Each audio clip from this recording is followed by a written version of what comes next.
وبہ استعین وہو المولا ونعم المعین۔ بسم اللہ الرحمن الرحیم۔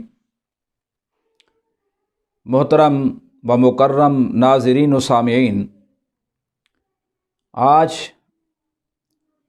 حقوق العباد کے حوالے سے آپ تمام رفقاء، احبہ، اصدقاء سے مخاطب ہوں کہ کوئی شخص اگر کسی کے ساتھ ظلم اور زیادتی کرتا ہے اور اس کی حق تلفی کرتا ہے تو اس کا وبال کیا ہے۔ مثال کے طور پر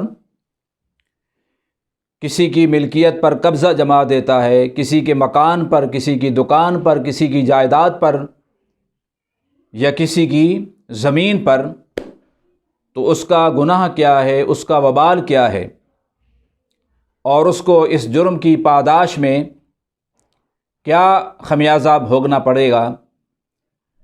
آپ اس بات کا اندازہ نبی محتشم رسول مکرم صلی اللہ تعالی علیہ وسلم کی اس حدیث سے لگائیں کہ حضور اکرم صلی اللہ علیہ وآلہ وسلم نے فرمایا، من اخذ من الارض شیئا بغیر حقہ خسف بہ یوم القیامۃ الی 7 اردین، کہ جس آدمی نے کسی کی زمین میں سے کچھ حصہ لے لیا، یعنی اس پر قبضہ کر لیا، اس پر تسلط جما لیا، زبردستی ظلم کر کے، فرمایا خسف بہ یوم القیامۃ الی 7 اردین، تو 7 زمین نیچے تک اس کو اس کے بدلے میں دھنسا دیا جائے گا۔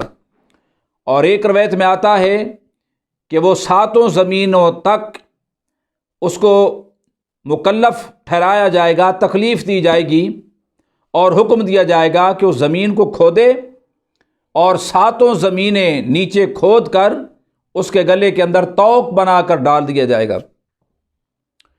توق بنانے کا ایک طریقہ یہ ہے کہ اس کو زمین کے اندر دھنسایا جائے گا، دھنستا چلا جائے گا اور اس کی گردن لمبی ہوتی چلی جائے گی، یہاں تک کہ اس کے وجود سارے کا سارا 7ویں زمین تحت الثری تک جا پہنچے گا اور اس کی گردن تنی کی تنی رہ جائے گی، اور گردن رب ذوالجلال اپنی قدرت کاملہ سے اس کی بڑھا دے گا، لمبی کر دے گا، اور اتنی لمبی ہو جائے گی کہ 7 زمینیں اس کے گلے کے اندر اٹک جائیں گی اور پھنس جائیں گی۔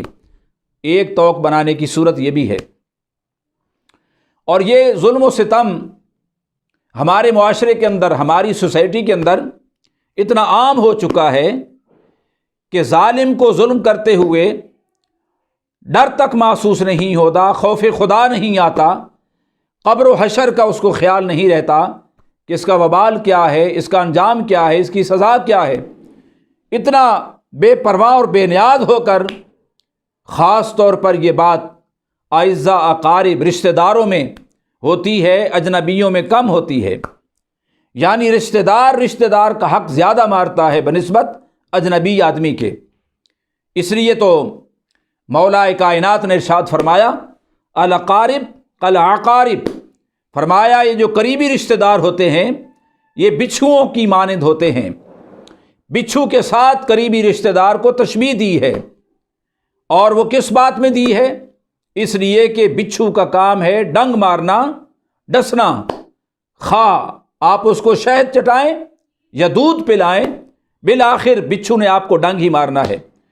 رشتہ داروں کے ساتھ شریعت اسلامیہ کے اندر صلہ رحمی کا حکم ہے، نبھانا ہے، بنانا ہے، بنا کر رکھنا ہے، اور ان کے ساتھ حسن سلوک سے پیش آنا ہے۔ ہمیں شریعت مطہرہ کی طرف سے یہی حکم ہے، لیکن یہ فطرت ہے قریبی رشتہ دار کی کہ وہ رشتہ دار کے حق پر تسلط جماتا ہے، قبضہ کرتا ہے، اور اپنے ہی رشتہ دار مسلمان بھائی پر ظلم کرتا ہے۔ تو مولا کائنات پیر ماں نے فرمایا کہ یہ قریبی رشتہ دار رویے کے اعتبار سے، سلوک کے اعتبار سے بچھوؤں کی مانند ہیں۔ جیسے بچھو کا کام ہے ڈنگ مارنا، تو یہ بھی آپ کو ڈستے رہیں گے، تکلیف پہنچاتے رہیں گے۔ لہذا کسی نے کیا خوب کہا،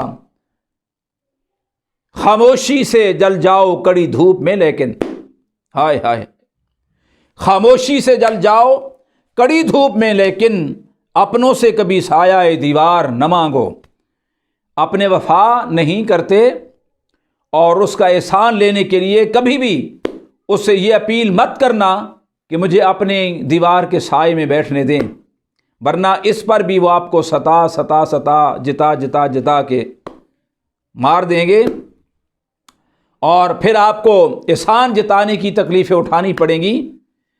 लिहाजा हमें शरीयत का तकाज़ा पूरा करते हुए रिश्तेदारों के साथ तो जोड़ के रखना है कि हुजूर ने फरमाया, सिल मन क़ातअका वाफ़ु अम मन ज़ालमका वहसिन इला मन असाक। ये हुस्न अखलाक की अज़ीम तरीन ताबीर और तफसीर है कि जो तुमसे कटता है तुम उसके साथ जुड़ कर रहो, और जो तुम पर जुल्म करता है तुम उसको माफ़ करते जाओ, दरगुजर करते जाओ। वहसिन इला मन असाक। और ये शिकवा होता है कि वो हमारे साथ बुराई करता है, तो फरमाया फिर भी अगर वो तुम्हारे साथ बुराई करे तो तुम उसके साथ अच्छाई करो, इसलिए कि ये मैदान ही ऐसा है कि यहाँ जिगर बड़ा करना पड़ता है, हौसले बुलंद रखने पड़ते हैं, अपने ज़र्फ़ और अपने दामन को वसी करना पड़ता है। अल्लाह अकबर। ज़ख़म पे ज़ख़म खा के जी, अपने लहू के घूंट पी, आह न कर लबों को सी, ये इश्क है दिल लगी नहीं।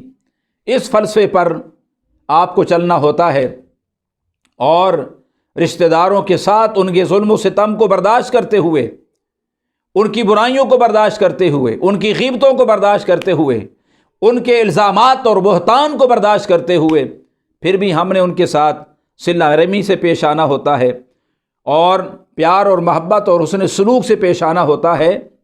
अल्लाह ताला की बारगाह के अंदर दुआ है कि अल्लाह ताला रिश्तेदारों को अपने रिश्तेदारों के हक़ हुकूक जानने की, पहचानने की तौफीक अता फ़रमाए। लेकिन रिश्तेदार को मौला अली ने जो बिच्छू के साथ तशबीह दी है वो इस माने में कि बिच्छू के साथ आप भलाई भी करें तो तब भी उसने आपके साथ बुराई करनी है। अजीज़ व अकारिब के साथ आप उनके लिए घायल हो जाएं, कुर्बान हो जाएं, उन पर अपनी जान निसार कर दें, उनके हर दुख सुख के अंदर आप शरीक रहें, लेकिन उसके बावजूद उन्होंने आपको सताना है, आपको तड़पाना है और आप पर जुल्म सितम करना है, लेकिन बर्दाश्त करेंगे, मुआफ़ करेंगे तो खुदा की बारगाह के अंदर अजर पाएंगे। बाद लोग सोचते हैं जी हमने उनका कुछ बिगाड़ा नहीं, हमने उनका कुछ बुरा नहीं चाहा, वो हमारा बुरा क्यों करते हैं, वो हमारा बुरा क्यों चाहते हैं। तो ये बात है कि बिच्छू के साथ अगर आप बुराई न भी करें, दुश्मनी न भी रखें, आप उसकी खिदमत करें, आप उसको दूध पिलाएं, आप उसको शहद चटाएं, तब भी उसकी फितरत है कि उसने आपको डंग मारना है। नेश अकरब नाज पे की अस्त मुक्तज़ाए तबीयतश के ई अस्त। फरमाया कि बिच्छू का जो डंग है वो आपको इसलिए नहीं मारता कि उसके दिल के अंदर कोई कीना है, कोई बुग़्ज़ है, कोई अदावत है, कोई दुश्मनी है। फिर सवाल पैदा होता है कि क्यों मारता है, तो फरमाए मुक्तज़ाए तबीयतश के ई अस्त। ये उसकी तबीयत का तकाज़ा है, ये उसकी फितरत है कि आप उसके साथ भलाई भी करेंगे तो तब भी वो आपको डंग ही मारेगा। रिश्तेदारों के साथ अगर आप भलाई भी करें तब भी वो आपको सताएंगे, आप उनके तमाम तर हक़ हुकूक पूरे करें तब भी वो आपके हक़ पर अपना हक़ जताएंगे।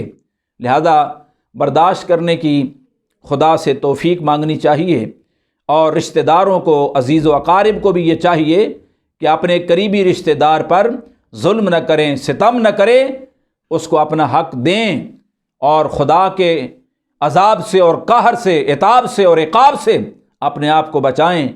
अल्लाह ताला हम सब का हामी और नासिर हो। वमा अलैना इल्लल बलागुल मुबीन।